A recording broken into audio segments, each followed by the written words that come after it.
അപ്പോൾ ഇന്നത്തെ പരിപാടി നമ്മളൊരു ബെഡ്റൂം സെറ്റ് ചെയ്യുമ്പോൾ എന്തൊക്കെ ശ്രദ്ധിക്കണം അതാണ് നമ്മൾ ഇന്നത്തെ മാറ്റർ.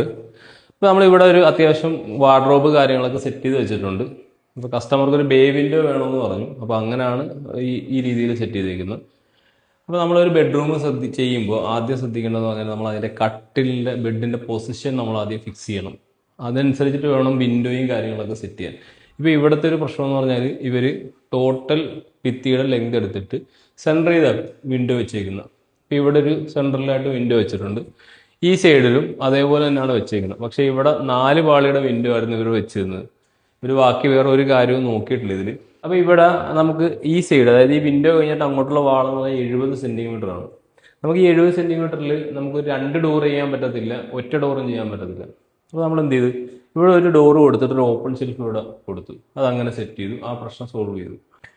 ഇപ്പുറത്തെ സൈഡിൽ അതേപോലെ തന്നെ സെയിം അവിടെ ഉണ്ടായിരുന്ന അതേ 70 സെൻറ്റിമീറ്റർ തന്നെയാണ് ഇവിടെയും വന്നേക്കുന്നത്. അപ്പോൾ ഇവിടെ ആ പ്രശ്നമുണ്ട്. അപ്പോൾ നമ്മൾ ചെയ്തതെന്ന് പറഞ്ഞാൽ ഇത് 4 പാളിയുടെ വിൻഡോ ആയിരുന്നു. ഈ 4 പാളിയുടെ വിൻഡോ നമ്മൾ മാറ്റി അത് 3 പാളിയിലേക്ക് കൺവേർട്ട് ചെയ്തിട്ട് ഇവിടെ 2 ഡോറിൻ്റെ ഒരു വാർഡ്രോബ് വെച്ച് അതിനുശേഷം ഇവിടെ ഒരു ഗ്യാപ്പ് കൊടുത്തു. നമുക്ക് ഇങ്ങോട്ടൊരു മിറർ യൂണിറ്റും കൂടെ വരുന്നുണ്ട്. ഇപ്പോൾ അടുത്തൊരു ഇഷ്യൂ എന്ന് പറഞ്ഞാൽ നമ്മൾ ഇവിടെ ഈ ഒരു ഏരിയ, അതായത് ഈ വാളിൽ നമ്മൾ സെൻട്രലിലാണ് വിൻഡോ വെച്ചേക്കുന്നത്. ഇപ്പോൾ ഇവിടെ ഇങ്ങനെ സെൻട്രലൈസ് ചെയ്ത് ബെഡ് ഇടാനാണ് ഉദ്ദേശിച്ചിരിക്കുന്നത്. ഇപ്പോൾ ഈ ബെഡ് ഇടുമ്പോൾ ഉള്ള പ്രശ്നം എന്ന് പറയുന്നത് ഈ സൈഡിൽ ഗ്യാപ്പ് കുറവും അപ്പുറേ സൈഡിൽ ഗ്യാപ്പ് കൂടുതലുമാണ്. അത്യാവശ്യം നല്ല രീതിയിൽ വ്യത്യാസമുണ്ട്. അപ്പോൾ നമ്മൾ ആദ്യമേ ഇവിടെ ബേ വിൻഡോ ആയിരുന്നു പ്ലാൻ ചെയ്തിരുന്നെങ്കിൽ ആ വിൻഡോ കറക്റ്റ് ചെയ്ത്, അതായത് ഇതിൻ്റെ ഈ കബോർഡ് സ്പേസ് കഴിഞ്ഞിട്ട് വിൻഡോ സെറ്റ് ചെയ്ത് അങ്ങനെ ആണെങ്കിൽ കുറച്ചുകൂടെ നല്ല രീതിയിൽ ഇത് സെറ്റ് ചെയ്യാം. നമുക്ക് ഇതിന് എക്സ്ട്രാ ചിലവൊന്നും വരുന്നില്ല, ഒരു പ്രീ പ്ലാനിങ് മാത്രം മതി. അതായത് നമ്മൾ ആദ്യം തന്നെ കൺസ്ട്രക്ഷൻ തുടങ്ങുന്നതിന് മുമ്പ് തന്നെ ബെഡ്റൂം എങ്ങനെ വേണം, അതിൻ്റെ ബെഡ് എവിടെ വേണം, അങ്ങനെയുള്ള കാര്യങ്ങൾ കൃത്യമായിട്ട് തീരുമാനിച്ച് വെക്കണം. അല്ലെങ്കിൽ ഇതുപോലുള്ള പ്രശ്നങ്ങൾ വരും. ഇപ്പോൾ നമുക്ക് ശരിക്കും ഒരു പാളി ഇവിടെ വിൻഡോ വെറുതെ വേസ്റ്റ് ആയി, അതിന് വേണ്ടി വന്ന എക്സ്പെൻസ് നമുക്ക് നഷ്ടമായി ആ ഒരു കാര്യം. ഇനി അടുത്ത കാര്യം എന്ന് പറയുന്നത് ബേ വിൻഡോ ആണ്. ബേ വിൻഡോയ്ക്ക് ഉള്ള പ്രശ്നം എന്ന് പറഞ്ഞാൽ ഹൈറ്റ് കൂടുതലാണ്. നമ്മൾ ബേ വിൻഡോ ചെയ്യാനാണ് പ്ലാൻ ചെയ്തേക്കുന്നതെങ്കിൽ ഈ വിൻഡോയുടെ സെയിം ലെവലിൽ ഭിത്തി താഴത്തേക്ക് പോകണം. അതായത് നമുക്കൊരു താഴത്തുനിന്ന് ഒരു 50 സെൻറ്റിമീറ്ററൊക്കെ ഹൈറ്റിൽ വെക്കുന്നതാണ് എപ്പോഴും നല്ലത്. 50 ഒരു 5 സെൻറ്റിമീറ്റർ നമ്മുടെ കുഷ്യൻ വരും. ഇപ്പം അങ്ങനെ 55 സെൻറ്റിമീറ്റർ ഹൈറ്റ് വരും. ഇത് ഏകദേശം ഒരു 70 സെൻറ്റിമീറ്റർ ഹൈറ്റിലാണ് ഇരിക്കുന്നത്. ഇപ്പോൾ ഹൈറ്റ് കൂടും, ഇനി പ്ലസ് ഇതിനകത്ത് കുഷ്യനും കൂടെ വരും. പക്ഷേ ഇതിങ്ങനെ ചെയ്യാനുള്ള റീസൺ എന്ന് പറയുന്നത് നമ്മളിനി ഇത് താത്ത് ചെയ്ത് കഴിഞ്ഞാൽ ഇവിടെ ഒരു സ്റ്റെപ്പ് വരും. ഈ സൈഡിൽ ഇങ്ങനെ ഒരു സ്റ്റെപ്പ് വരും. അപ്പോൾ സ്റ്റെപ്പ് വരുമ്പോൾ നമുക്ക് നോർമലി ഇങ്ങനെ ഇരുന്ന് യൂസ് ചെയ്യാൻ നമുക്ക് ഓക്കെയാണ്, പ്രശ്നമൊന്നുമില്ല. പക്ഷേ ഇങ്ങനെ ഇരുന്ന് ഉപയോഗിക്കുമ്പോൾ ഈ രീതിയിൽ യൂസ് ചെയ്യുന്ന സമയത്ത് നമുക്കിവിടെ വിഡ്ത്ത് കുറവായിട്ട് വരും. അല്ലെങ്കിൽ ഇവിടെ ഒരാൾ കിടക്കും അങ്ങനെയൊക്കെ ചെയ്യുമ്പോൾ ഇവിടെ വിഡ്ത്ത് കുറവായിട്ട് വരും.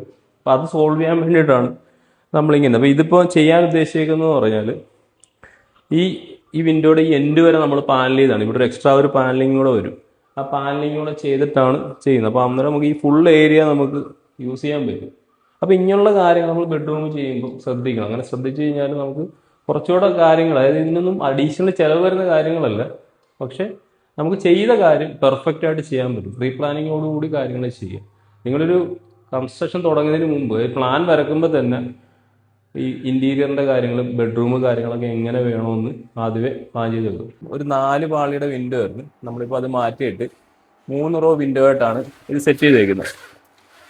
അപ്പോൾ നമ്മൾ ഇതിൻ്റെ ഈ സൈഡൊക്കെ നോർമലി ഒരു 3 വിൻഡോ വരുന്ന എങ്ങനെയാണ് ആ ഒരു ഫിനിഷിൽ തന്നെയാണ് നമ്മളിത് കൊണ്ടുവന്നേക്കുന്നത്. ഒരെണ്ണം എക്സ്ട്രാ പുറത്തുനിന്ന് നോക്കുമ്പോൾ 4ആയിട്ട് ഫീൽ ചെയ്യും, ഇൻസൈഡ് 3ആയിട്ട് ഫീൽ ചെയ്യും. അങ്ങനെയാണ് ഇത് ചെയ്തേക്കുന്നത്. നമ്മളിവിടെ ഒരു 2 ഡോറിൻ്റെ ഒരു വാർഡ്രോബാണ് ഇവിടെ സെറ്റ് ചെയ്തേക്കുന്നത്.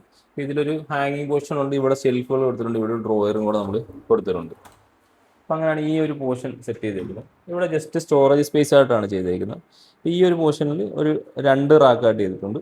ഈ സെൻറ്ററിൽ വരുന്ന ഒരു വലിയൊരു പോർഷനായിട്ടാണ് ചെയ്തേക്കുന്നത്. അതുപോലെ തന്നെ ഈ ഒരു പോർഷന് 2ആയിട്ട് തന്നെ ഡിവൈഡ് ചെയ്തിട്ടുണ്ട്. പിന്നെ നമ്മളൊരു ഇവിടെ ഒരു ഹൈലൈറ്റ് ചെയ്യാൻ വേണ്ടി ഇവിടെ ഒരു ഓപ്പൺ ഷെൽഫ് നമ്മൾ കൊടുത്തിട്ടുണ്ട്. പിന്നെ ഇവിടെയും ഒരു സ്റ്റോറേജ് സ്പേസ് കൊടുത്തിട്ടുണ്ട്.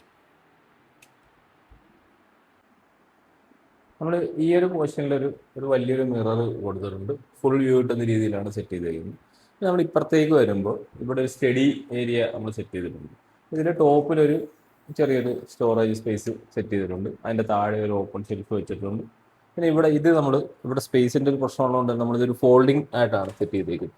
നമുക്കിത് ആവശ്യം കഴിയുമ്പോൾ ഇങ്ങനെ സിമ്പിളായിട്ട് മടക്കി വെച്ച് ചെയ്യാം. പിന്നെ അതിൻ്റെ കൂടെ അതിന് വേണ്ടിയിട്ടൊരു പ്ലഗ് പോയിന്റുകൾ കൂടെ ആഡ് ചെയ്തിട്ടുണ്ട്.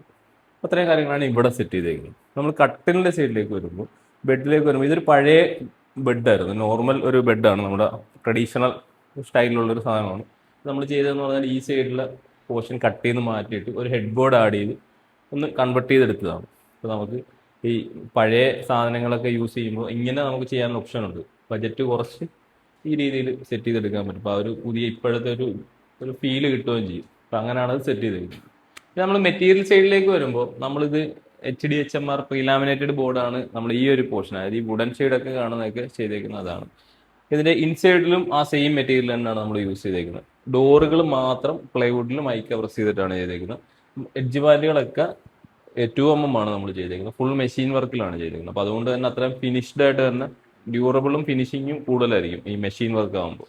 അപ്പോൾ ഇത്രയും കാര്യങ്ങളാണ് നമ്മളിവിടെ ടോട്ടലി ചെയ്തേക്കുന്നത്. അപ്പോൾ നിങ്ങൾക്ക് ഇതിൽ എന്തെങ്കിലും സജഷൻസ്, അഭിപ്രായങ്ങളൊക്കെ ഉണ്ടെങ്കിൽ നമ്മുടെ കമൻ്റായിട്ട് രേഖപ്പെടുത്തുക.